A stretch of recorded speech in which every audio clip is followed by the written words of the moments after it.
Welcome to the Dead Pixel Society podcast, the photo imaging industry's leading news source. Here's your host, Gary Peugeot.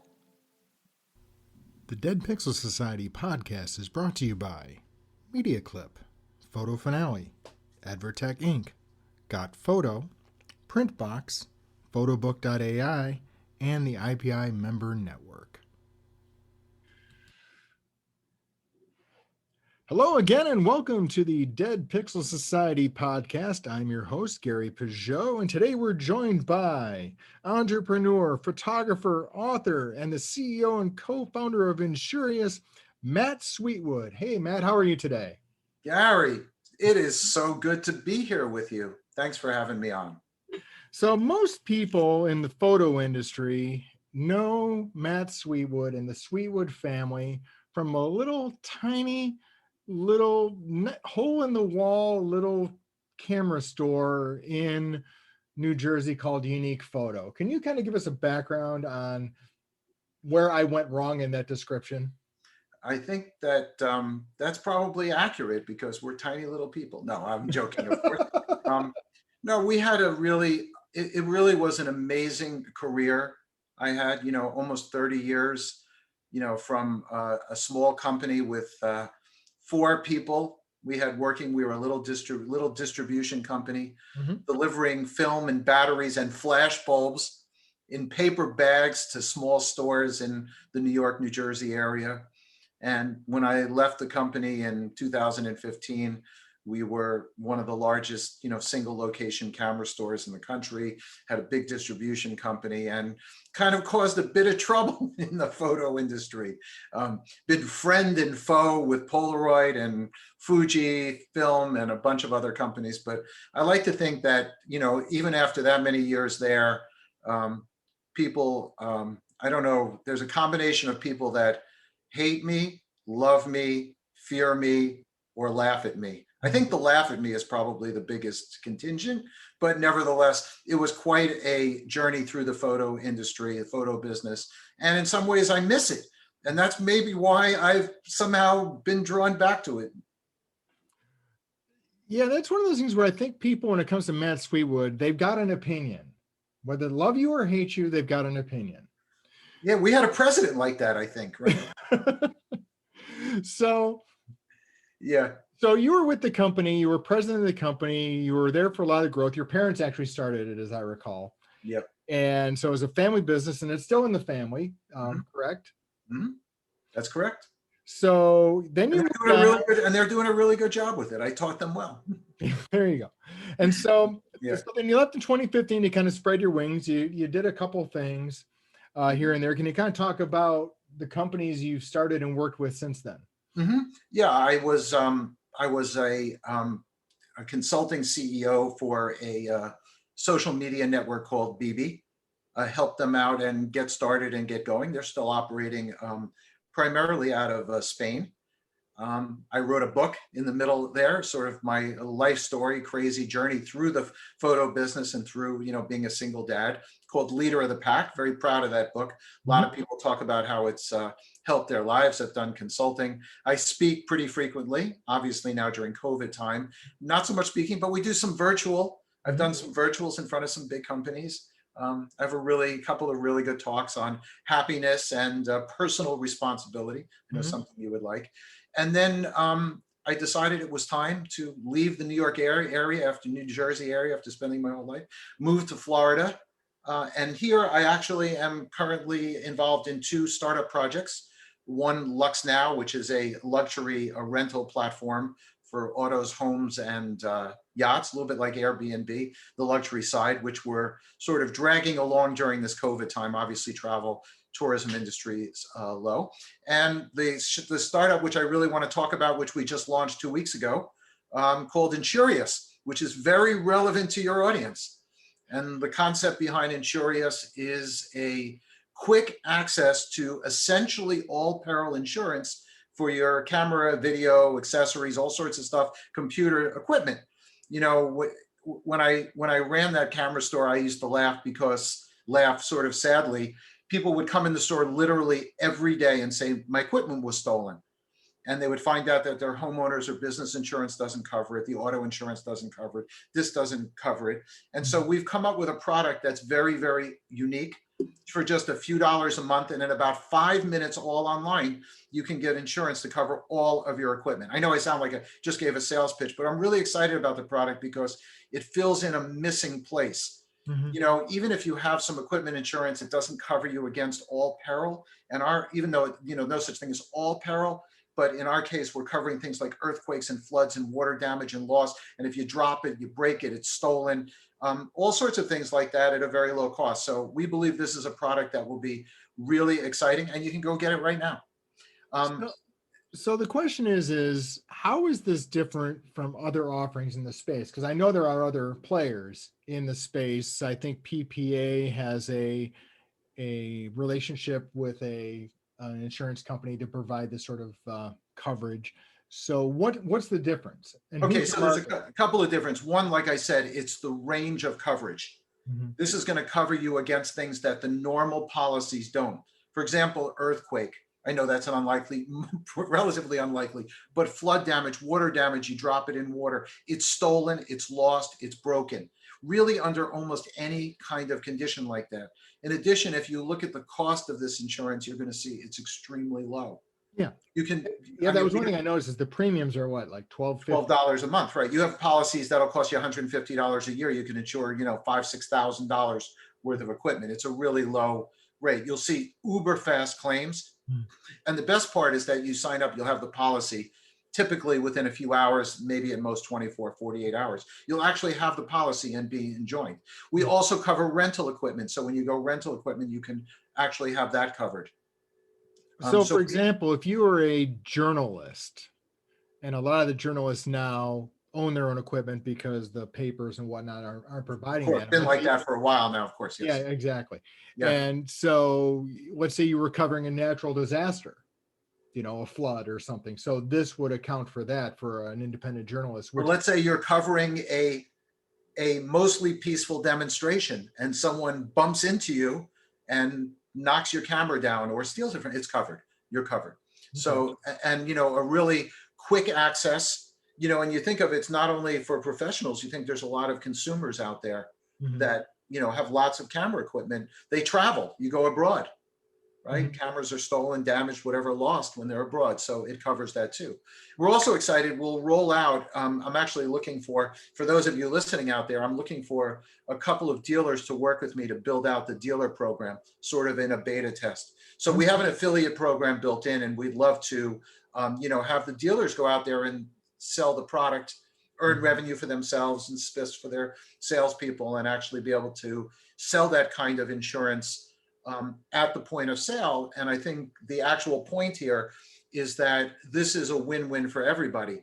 Because like I said, when I was running Unique Photo, we'd have people come in who've lost their gear, either lost it, stolen, whatever, a whole assortment of things. How many wedding photographers put their lens down at a wedding and it disappears or something like that? Right. And they don't have the funds to buy it again. So the photographer is out, the store is out because it's not going to make the resale, you know, and so on. So I believe that there's a win-win in the industry, and it really fills into a segment, you know, available for everybody, right? It's available not just for association members.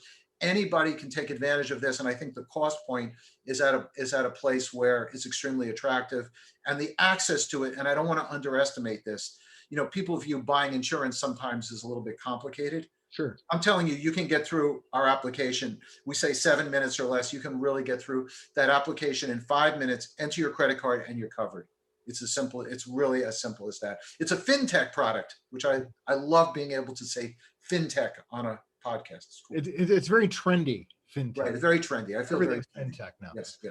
So what is it? Is it actual replacement value, or is it the value of the? That's right. You're going to list the replacement value of the product, and that's what it's going to cover. So the customer determines that. Basically. That's right. Yeah, and it's small, and it's small. You know, and you can choose deductibles. We have low deductibles. Obviously, the more deductible, less deductible affects a little bit the premium on the policy.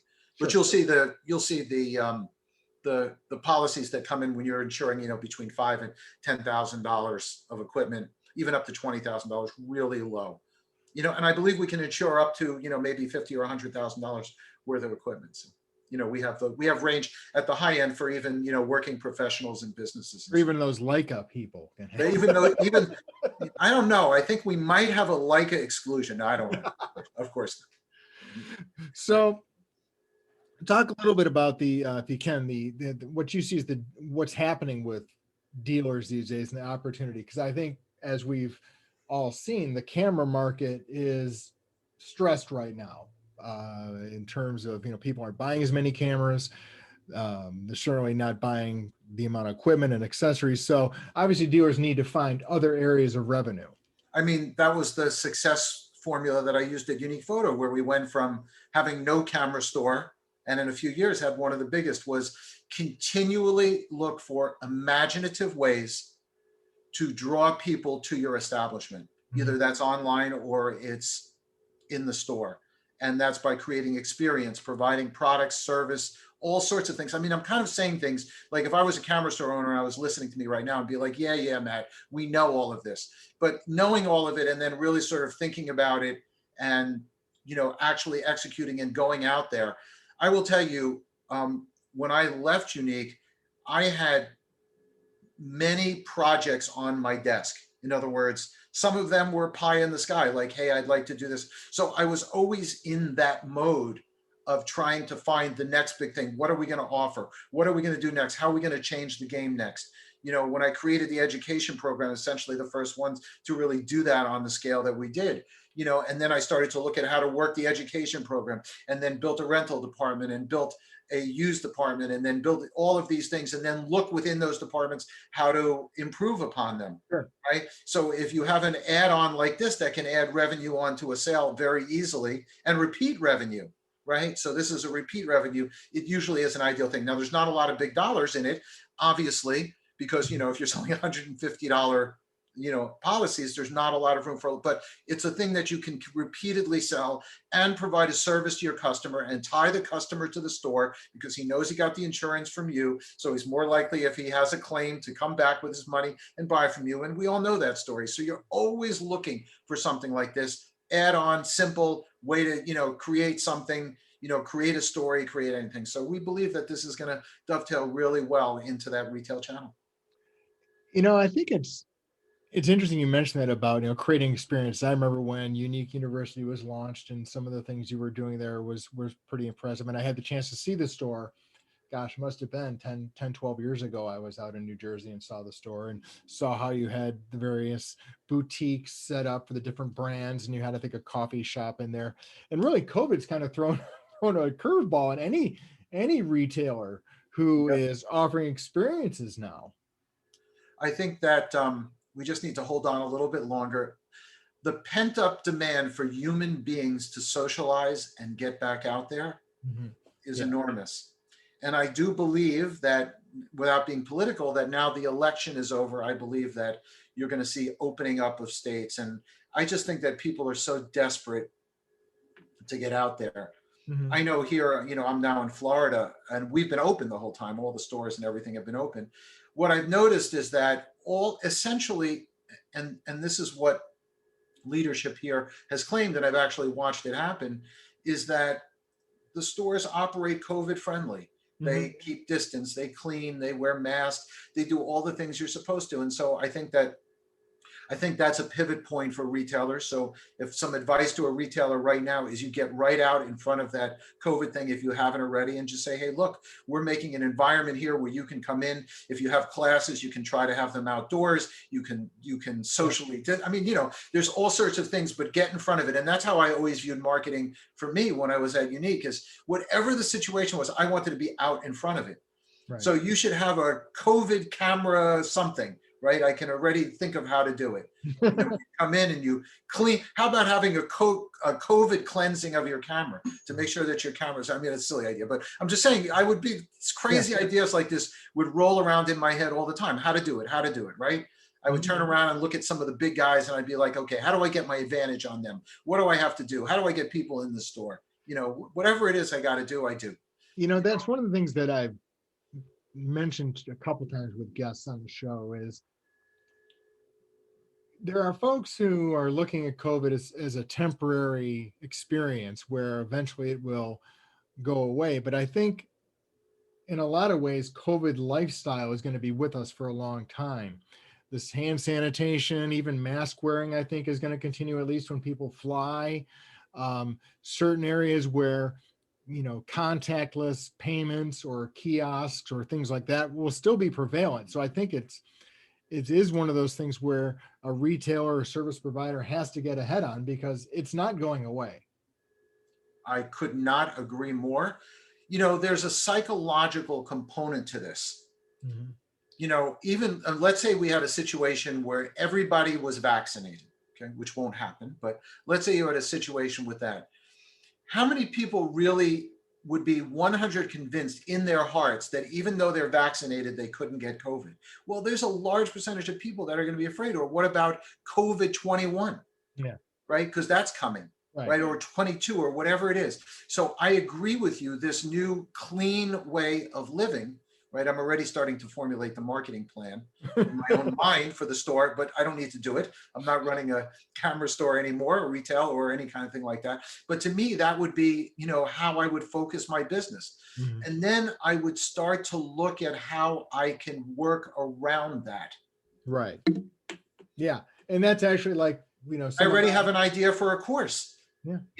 You discuss you get photographers in your building and you talk about how to stay safe at gatherings for a photographer. Mm-hmm. There's a course for you right there. Even, if you're a portrait photographer, how do you teach a portrait photographer how to conduct a sanitary session or whatnot, right? That's right. How to write. There's all right. But in terms of retail environment, you get in front of this and you be the most COVID health conscious friendly retail store there is. Mm-hmm. That's it. You just take it to the next level. And people respect you for doing that, and it's an attraction. So I can think of all sorts of things. But yes, you're right. It's going to be here. Retailer needs to get around it. If you don't have contactless payments, those should be in there right now. Mm-hmm. And contactless payments are right away. I'm like, that's awesome, because that means that's another excuse for me to get their information. Another way to get this, like all sorts of goodies that come with that. So I would have contactless payments. I would advertise that. I would talk about how often we clean the demo equipment, the used equipment, the rental equipment. I would do all of that stuff. Yeah, because there's really no downside to doing it. Who doesn't want to have a sanitary experience, right? People may not have been thinking about it, but even if you're not super concerned about COVID, there's still no downside to being. Right. Well, here's an idea for you. Here's an idea that I really like, just came to me right now. So I would advertise, this is a real one. I would actually do this, right? First marketing idea. I would advertise to the customer that every piece of equipment that I sell will be sanitized clean in front of their eyes. Mm-hmm. Okay. So I would take it out, not if it's new in the box, but if they're buying something that's out, like let's say they're buying a tripod off the floor, even a bag, buying a used camera or something like that, I would have the counter cleaned. I would have them stand there. I would have the counter cleaned. I would train my people how to do it, and I would clean the equipment, and I would advertise that to them. Mm-hmm. Now, somebody may think that's silly, but I actually think that would be a selling point. I think people would really appreciate that. Yeah. Well, especially considering, honestly, when we talk about, who's buying cameras these days, it is older people for the most part, and they're most concerned about COVID. But there's a subliminal message in there, right? Sure. Because it's an easy way when you say that we sanitize all of our used equipment, all of our pre-owned, whatever you want to call it, gently worn equipment in front of you. You're not just advertising COVID, you're talking about your used program, but you're doing it without indirectly saying, come in and buy a used camera, which is, very 1981. So, but you're talking about something that's tangential to the thing and sort of creating more cachet around what you're doing. So I really like that kind of strategy. And there's one that I suggest that every retailer go for right now. Just thought of it. If they're not, I'm sure, and there's a bunch of people out there. Commission on that idea. What do you like on that idea? What is the commission on that? Yeah, that's right. It's the usual commission that gets paid in this industry. No, in all honesty, by the way, I will say, I won't mention who, but I've had a few retailers actually reach out to me, and I've consulted them a little bit successfully, by the way. So if you're out there in any way in the photo business, I'm glad to help if I can. So you've always been a photo business guy. You've grown up in the business and everything. So was the idea was behind Insurious, we want to create a fintech app slash business for cameras, or you just wanted to create an insurance business and you started with cameras? It's the latter more likely, but they really both were together. What happened was this business was formed by there's three partners in the business. Two people are from the insurance industry, Sure. and they actually reached out to me looking for an operator or marketer and someone that knows how to do this stuff to run the company. And we took a look and we said, okay, we can cover other things too. We can cover high-end bicycles. We can cover musical equipment, audio equipment. The policy that you sign up for can cover a lot of different things. But since we're on a photo industry, discussion right now, and so we basically launched the product 2 weeks ago. It works. We've sold policies already, and you can go on there now and buy camera. You have your camera equipment, and that's an industry I know. So this is our first vertical market, is to walk into this business. So it was kind of a combination of things. And I will tell you that this is always, when the people came to me with the idea, I'm like, there's been a need for this literally for 30 years for this kind of thing. And like you said, there's other products that are similar. They sell in pockets. They sell only through the association. They're not really aimed at consumers. There's extended warranties, but there's nothing really like this product. And it's been, like I said, needed for a long time. So for me, coming into we have a fintech product. The real answer is we have a fintech product that's really good for a lot of different kinds of gear. But our first attack is at the camera business, where I believe it's very, very needed product. So when you communicate this to the consumer, how do you explain this as different than an extended warranty? And do people still need extended warranties? I still think that people do in certain cases need extended warranty, because an extended warranty covers against manufacturer defect or something breaking within the camera. Sure. This is an insurance policy. This is for loss, damage, theft, that kind of natural disaster that happens to it, which is equally likely probably to an actual, manufacturer defect. So, and and there are some like all-encompassing extended warranties that say if you lose it, but you have to read the fine print on those. They don't really cover you under most circumstances. Yeah, that was my question, because I'm thinking of it as someone who's in the market for a camera, and I'm talking to the dealer, and the dealer says, hey, I'm pitching you the extended warranty, and oh, by the way, you also need this other thing. And really, the dealer is going to have to be nuanced enough to understand what the difference is. That's right. And the difference is actually important. Whether this is more important or not, I don't know. The marketplace is going to determine that as we go forward. Because I think when you sell an extended warranty, there's something a little bit funny about selling an extended warranty. It's sort of, I always had a little bit of funny with this, is you're like, I always was afraid that the customer asked, well, why do I need this? Do you think this is going to break in a year? Right. Well, it always happens with washing machines. It's like the day after the extended warranty is when your washing machine dies. That's right. So do you think you need this? It was always sort of this pejorative thing, but people have always had stuff they've lost. It's sort of a more general kind of thing where it's either been lost or stolen. And particularly when you're in the business, I can't tell. And if you're any photographer out there listening, will tell you, I don't even think I know many photographers who haven't had stuff stolen. Sure. That's how. I mean, they're at a function, a wedding, or an event. They set their bag down for 30 seconds and it's gone. It happens all the time. Cars broken into. If you remember, actually, there was a problem. Remember those Nikon mugs? They would sell these coffee mugs that look like lenses. Yeah, I've got a couple here. They actually, I think, had to stop selling them, or there was something done with them. I can't remember now. It was a while ago, because people were leaving them in the cup holders of their car. And people were breaking in the cars thinking they were real lenses. Now, are you going to insure those mugs? Could you? No. I think you probably could include that in the thing. Yes, absolutely. I mean, you'd have to have a lot of mugs to, meet like a $50 deductible, but okay, nevertheless. So you've been doing your own thing for about 5 years or so. So I can't talk to you and not talk a little bit about cameras. what have you seen that's changed in the industry in the last 5 years in terms of, cameras, technology, how people are using them, and the market?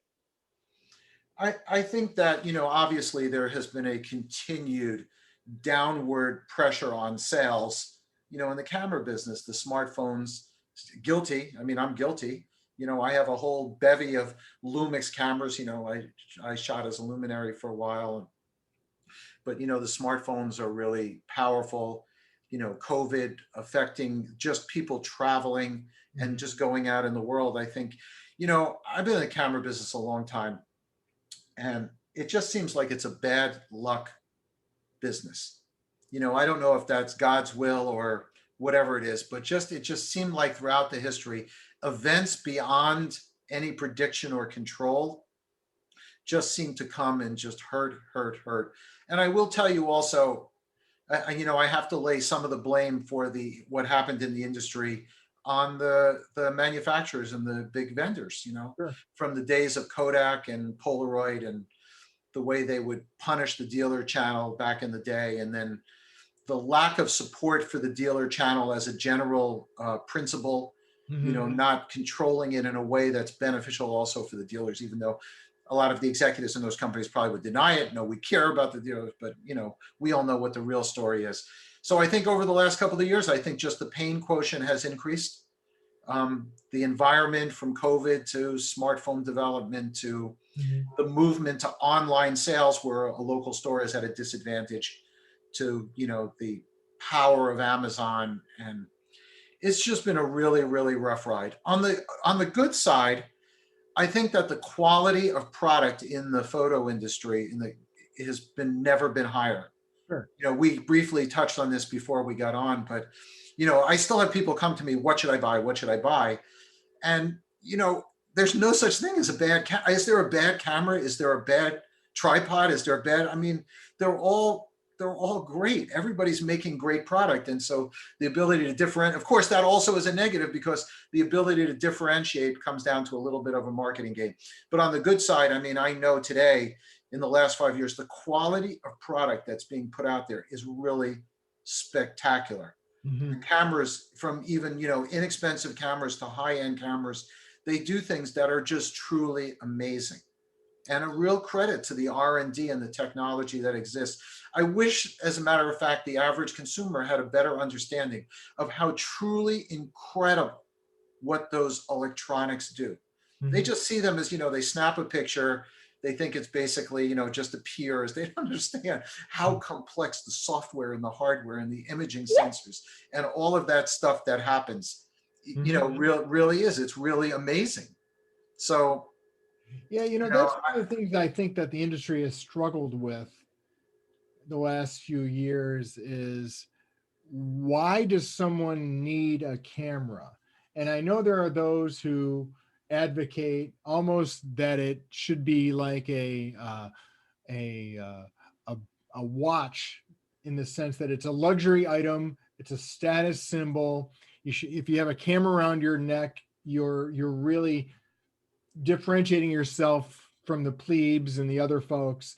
And I just don't know if I'm comfortable with that, because I think every house should have a camera, a quote unquote real camera. Obviously, smartphones are excellent, not to diminish. No, I agree with you. But here's the thing that I'll say is, here's how I would always answer that question, because I've actually been on national TV asked that question many, many times. And my answer is very simple. If you're happy with 70% of your pictures coming out and not being able to capture 30% of your memories, a smartphone probably is sufficient for you. But you own a camera because 1/3 of the pictures that you take are not you can't capture them. You don't have the lens, it's just physics will prevent you from using a smartphone to capture it. So if you're doing something that's worthwhile, like taking pictures of your family or your children, or you're on a memorable vacation, or you have a memorable event and you use a smartphone, there's a 1 in 3 chance that you won't get the picture. You increase that chance dramatically by having a camera. With that being said, I think one of the problems in the photo industry is the lack, while I just said that the cameras are amazing and so on, I think there's been a little bit of lack, and this addresses what you just mentioned, lack of forward progress in industrial design. Mhm. DSLR today looks very, very much like a DSLR from many, many years ago. So the concept of a box with a lens sticking out is not very 2020. And if you think of a younger person using this, I think that is part. So I know there's been some experimentation with this. I know mirrorless tried to change this a little bit, but still those cameras if you just look at them, you're not a photo guy, just look at the actual design of a camera. It doesn't look 2020. So I think if I would make it 2021. 2021. Forget 2021. It hasn't made it through 2020. So when I look at the industrial design, I think that might help the industry. I don't know if it's too late now, but to me, I would always jump up and down and say, stop making, Canon Mark whatever, Canon Rebel whatever, looks like Canon Rebels. It looks like it. I understand. Well, and honestly, a lot of them look, at 15, 20 feet, you can't tell a Nikon from a Canon apart. No, you can't tell anything from anything. And that's the point. It doesn't look, and when you're talking, I'm sitting here holding an LG smartphone, right? And it comes here with this, I have this thing in my thing where it has a split screen, I'm holding this up. You can see it, but users can't see it. You can attach it as a split screen and curved sides. They get lighter and they get thinner. And eventually I feel like they're advancing, even though their form factor is very simple, they're advancing the form factor. They have the new foldable ones. And I just don't feel that there's been enough advancement to capture the aesthetic imaginations. So I think that industrial design is an extremely important part that has been neglected in the pursuit of pixels and functionality. Mm-hmm. And I believe that was a mistake to not try to create some revolutionary design in the camera. I don't know what that is. I'm not a designer, mm-hmm. but to me, that was, I think, part and parcel of the problem why you say carrying a camera around your neck distinguishes you. I'm not sure for particularly younger people it distinguishes you in a way that makes them look cool or feel special. I think it might make them feel... It's interesting you say that because I think, for example, Leica's done that to some extent. Certainly, I think Fuji has done it to some extent with their cameras. Yeah. But it's really like a very niche market, people who can afford to spend $3,000 or more on a body. Well, that's right. There's not that many people. Right. Imagine you could design a camera that was, round or was, I don't know. Once again, I'm not a designer. I don't want to conjecture any design, but, something, I don't know, just something that was cooler. And I just think... Well, it's funny you should say it because I was having a conversation with a friend of mine. We were talking to kind of the early days of digital cameras. And we were talking about how the camera makers actually took a lot more risks back in the day when there were... Yes. And you had people trying swivel lenses and you had people doing things, Casio was doing something crazy almost every year. Nikon with their early cool pics, again, with the swivel lenses and different things like that. And there's a lot more risk taking back then. And you're just not seeing it now. I think they're trying to do it with software. I think there's things they're trying to do from a image processing standpoint. Right. Nobody's arguing this. The technology in the cameras is unbelievable. It's miraculous. You can take a picture in almost friggin' total darkness and end up with a great image. How the hell do they do that? It sees better than the human eye. Right. So you're optimistic about the camera business, maybe not being a solely camera focused dealer. Yeah, that's right. I just think that in order to run any bit, this is something I actually, I told you I'm a speaker in the beginning. And when I give a talk, one of the things I always talk about is business reinvention. And I think the longevity and the success we had at Unique was a result of this continuous drive for reimagination of your business. Mm-hmm. And reimagination of that business is an ongoing process. You don't wait until you're in decline. You have to keep doing this. So if you're a camera store, you have to understand your local market. You have to understand all of those aspects and look for ways to continually reinvent that business. Stay energetic and just keep pushing forward. Because if you don't, you're just not going in the right place. So perhaps you're like a Matt Sweetwood and you start a fintech business. Don't be like Matt Sweetwood. That's a mistake. Trust me. You don't want to be. Read my Leader of the Pack book. You definitely don't want to be like Matt Sweetwood. The grass is always greener And you know why the grass is always greener, right, on the other side? You know why that is, right? Because of all of the bull crap that they put on the lawn over there. So There you go. in any event, yes, you have, but the one thing I did have how to support those kids is I always had drive to make it. I worked tirelessly like a bull. Yeah. So where can people go to get more information on Insurious? Okay, well, go to Insurious, just like it sounds, INSURIOUS.US, not the .com, .US. Okay. Okay.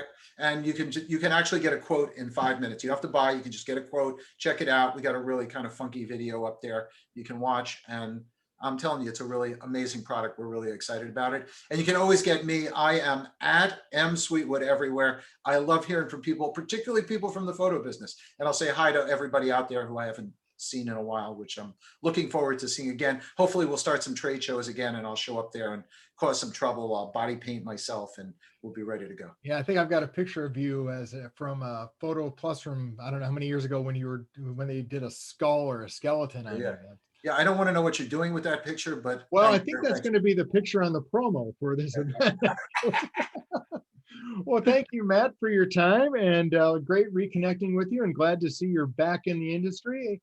And I hope people can take advantage of what you're offering, and even a dealer can find a way to make some bucks with it. That's right. Like I said, I hope some dealers reach out to me. I'd love to work with them really specially and closely on this. Thanks for having me on. It's been a pleasure. It's so good to reconnect with old friends. All right, take care, Matt. Thank you for listening to the Dead Pixel Society podcast. Read more great stories and sign up for the newsletter at www.thedeadpixelssociety.com.